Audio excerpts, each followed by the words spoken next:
முதலமைச்சர் மு.க.ஸ்டாலினை எதிர்த்து போட்டிட்டீங்க. இப்படி தொடர்ந்து திமுகவுடைய முக்கிய தலைவர்களை நீங்க எதிர்த்து போட்டிடுறீங்க. தலைமை என்னதான் நம்புது, அவங்களை தைரியமா எதிர்க்கக்கூடியவன். எந்த வகையிலும் நான் சோரம் போக மாட்டேன்.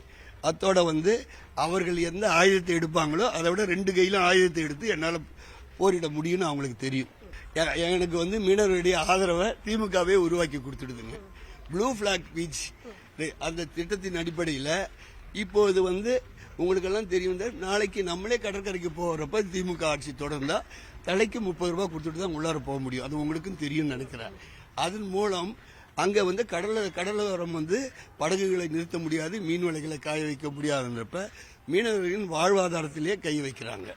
அரசியலுக்கு அரசியலை பற்றி தெரியாத நிறைய இளைஞர்கள் கமலஹாசன் டார்ச் சின்னாங்க. கடைசியாக என்ன ஆச்சு? கமலஹாசன் டார்ச்சை தூக்கி போட்டு உடச்சி போயிட்டு அங்கே போய் நின்ட்டாப்ல. அப்போ ஆர்வமாக போன இளைஞர்கள் மாதிரி தான் இப்போது நடிகர் விஜய் பின்னாடி எந்த ஒரு இதுவும் இல்லாம நிறைய பேர் தாவை காத்தை டிவிக்கே அப்படின்னு சொல்லிட்டு இருக்காங்க. அதே கதை தான் இது. ஏன்னா அப்ப அந்த இளைஞர்கள் எங்களுக்கு வாக்களிக்க வரல. அதே போலதான் இந்த இளைஞர்கள் ஃபர்ஸ்ட் டைம் ஓட்டர்ஸ் பொறுத்த வரைக்கும் பொதுவா கஷ்டப்பட்ட பிறகுதான் எங்க பக்கம் திரும்புவாங்க. அதனால அது ஒண்ணு எங்களுக்கு வராத ஓட்டு தான். அதை பத்தி எங்களுக்கு இழப்பு கிடையாது.